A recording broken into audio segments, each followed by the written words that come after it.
Good morning, dear students. This is Sampat Bhadu, Assistant Professor of English, Govt College, Sri Dungargarh, Bikaner. Today, we are going to discuss English literature, and under English literature, we will discuss William Shakespeare and his poem, The Seven Ages of Man. First of all, on behalf of Govt College, Sri Dungargarh, I would like to warmly welcome you to this YouTube channel created by me for the purpose of online teaching of English literature for class BA part first.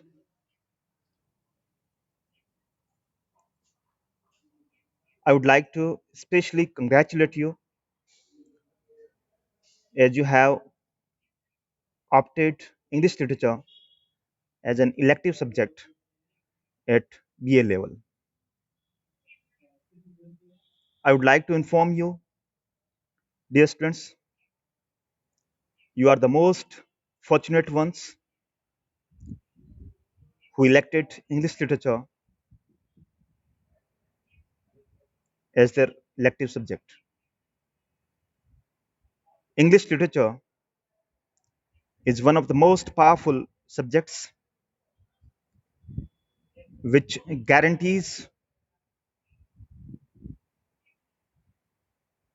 job as well as creates ample opportunities for work in multifarious companies. English literature is a very interesting subject, though it requires a lot of hard work, concentration, and determination. So I assure you,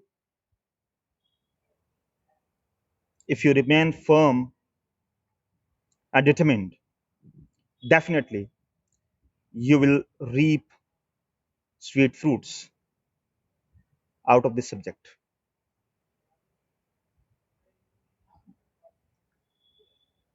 Like you, I also elected English literature in BA first year in 2001. I was very much afraid of this subject, but gradually I worked hard continuously without looking back. I moved forward, crossing all the obstacles. Ultimately and eventually, I overcame my fear and tried my level best to master the subject. Though I am not a master of the subject, but I have known a little bit about the subject. I assure you again that this subject guarantees ample opportunities of job. If you achieve command over the subject, you will definitely get a job in your life. So career of English literature and career of yours in this subject is very much bright and fruitful. Once again, I congratulate you. Let's now discuss what is literature. Dear students, literature is a very vast and comprehensive subject. Literature is a kind of mirror that reflects the society, culture, civilization, and it reflects the ideologies the beliefs, traditions of a particular culture and the civilization in which the literature is written. Literature is the expression of innermost feelings and sentiments of the writer. It, of course, reflects the thinking process,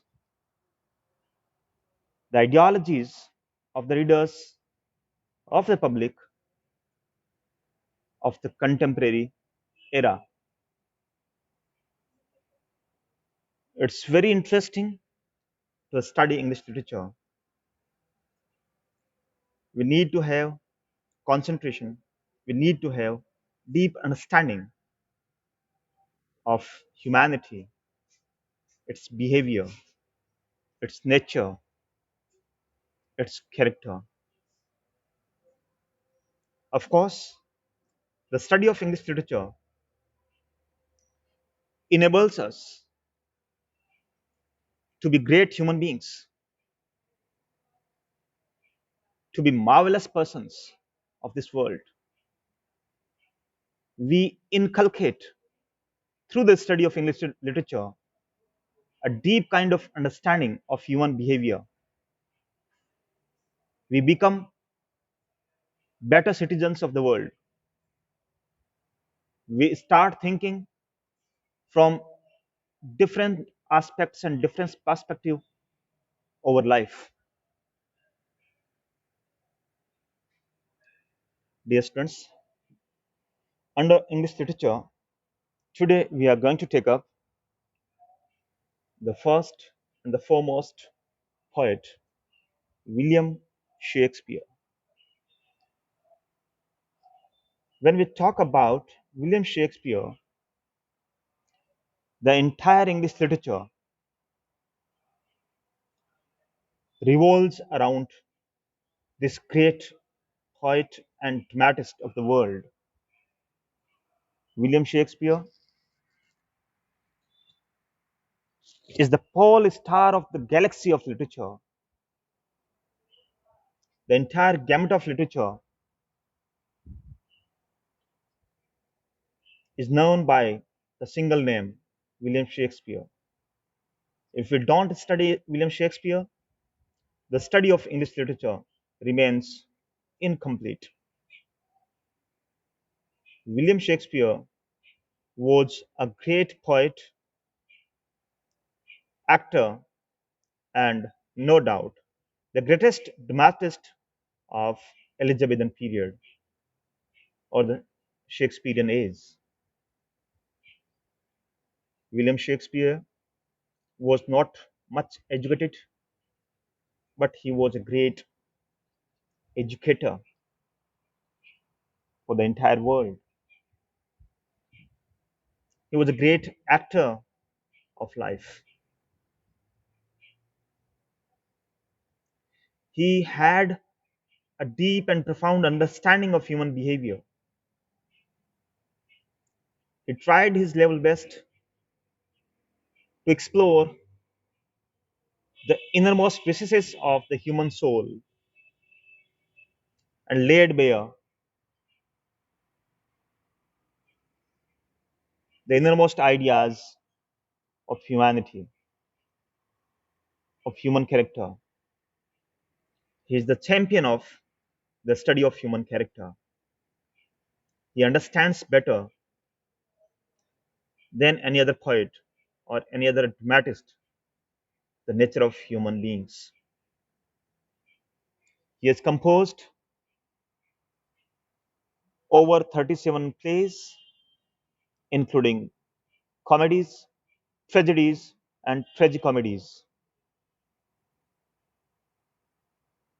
His comedies, tragedies, and tragicomedies, all the plays are of the world class. He has also written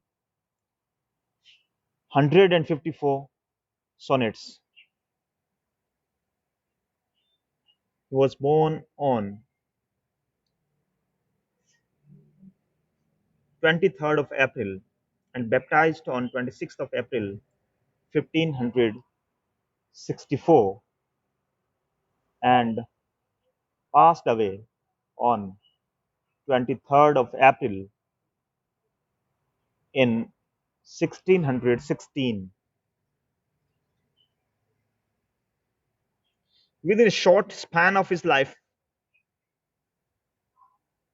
he composed remarkable plays and sonnets. He's a great sonneteer.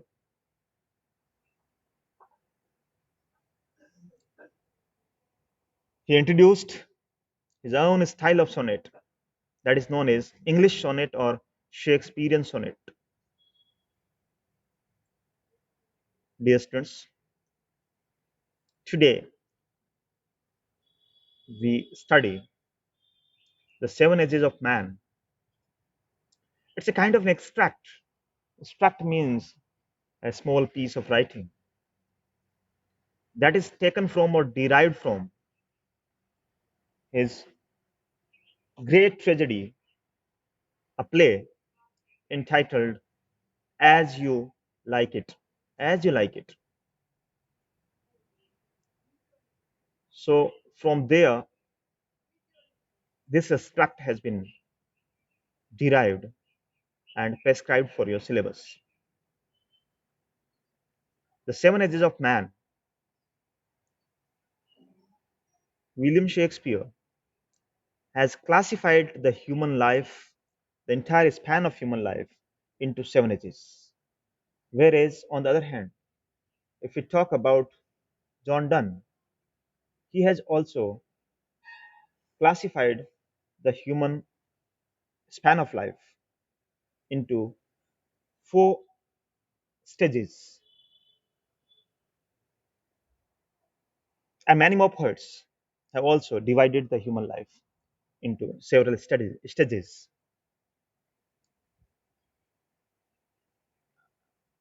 The four stages compared by John Keats.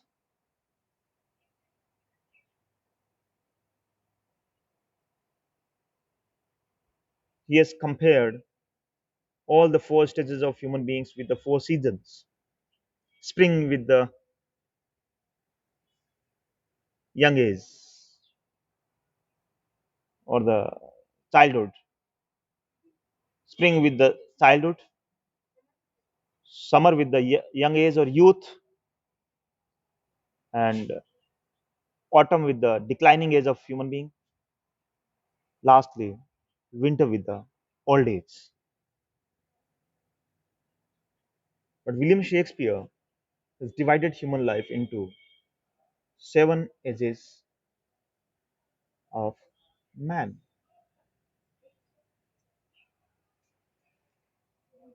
The seven ages of man, he starts with the first age, and before that, let's check up the introductory stanza of the poem. The seven ages of man. All the world is a stage, and all the men and women merely players. They have their exits and their entrances, and one man in his time plays many parts, his acts being seven ages. The opening lines of the poem here, William Shakespeare employs metaphor. He uses metaphor and he considers the human life, the entire world, as a stage of cinema. As on the stage in cinema, what happens? The players, the characters come onto the stage, play their roles, and they exit, they disappear.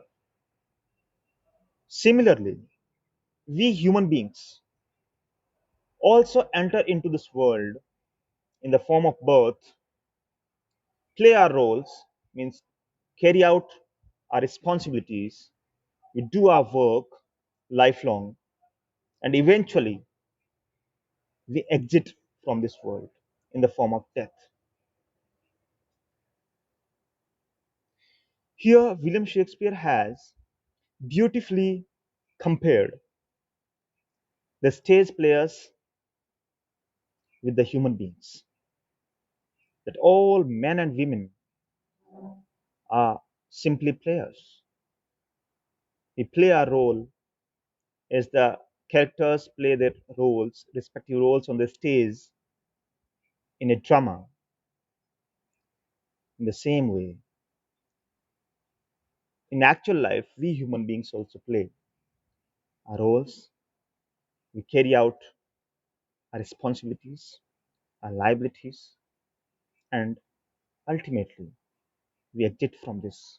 We go out, we pass away from this world.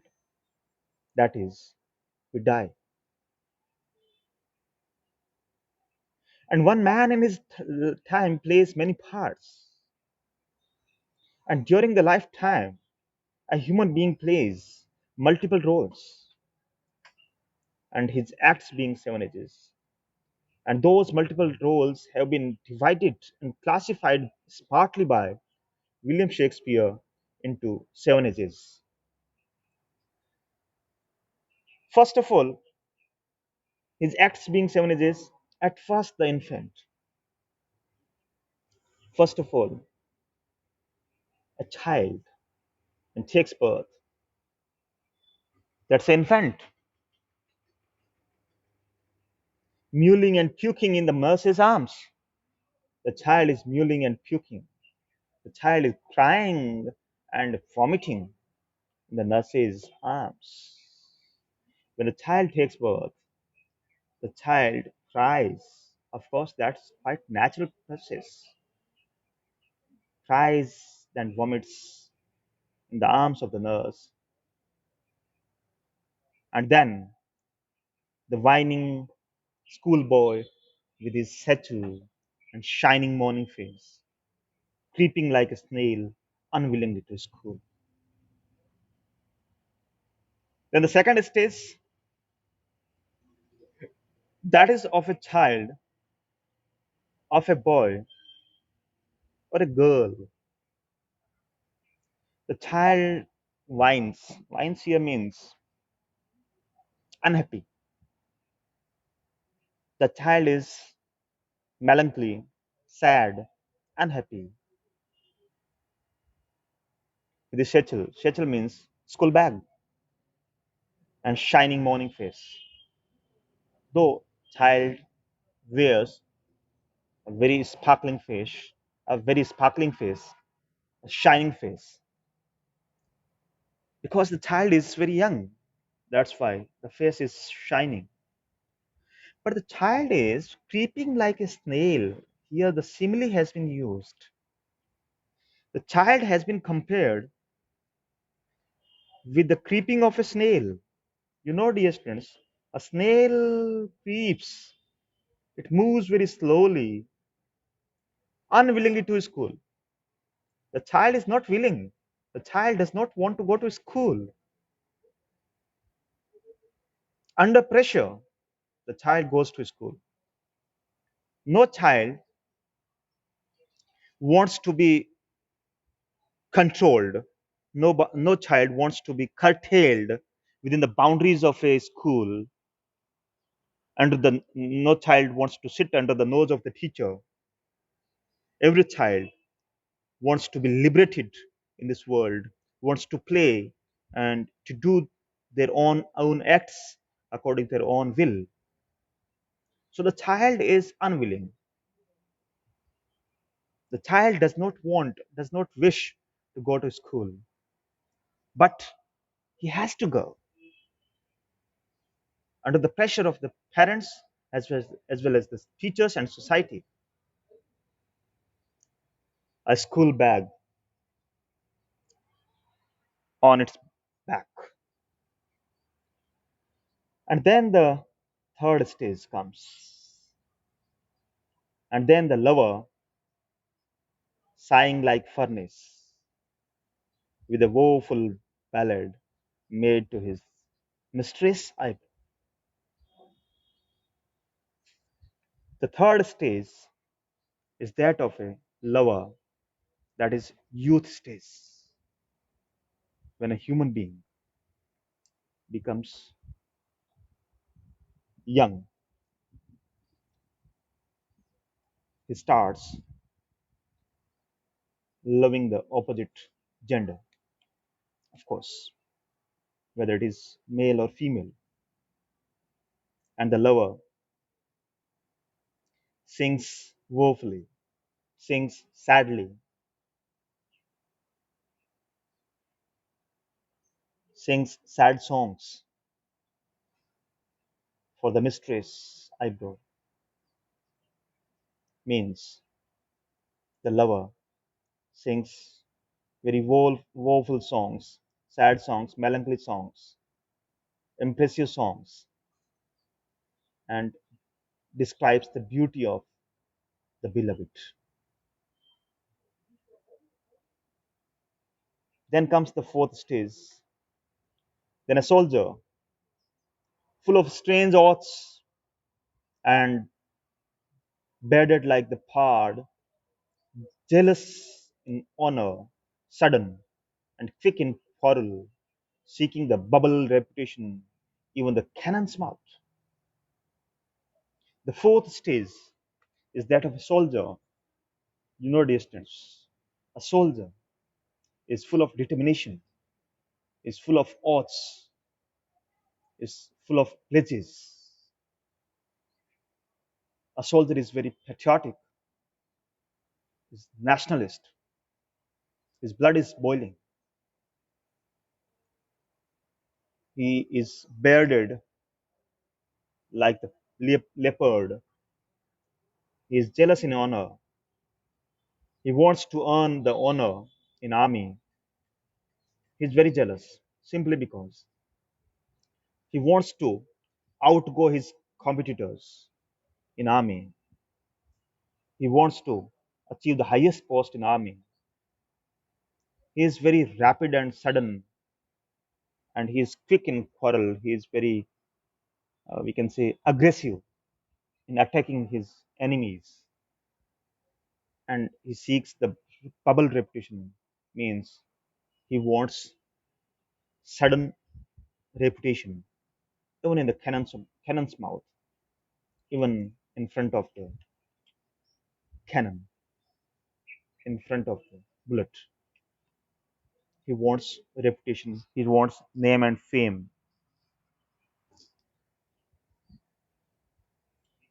That's all for today, and have a nice day.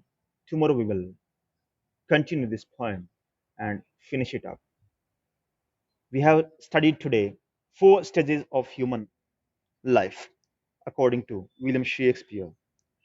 First one was infancy, second one was a schoolboy, third one was a lover, and fourth one is a soldier. So still we have three stages to be studied. That's all for today, and have a nice day. Thank you.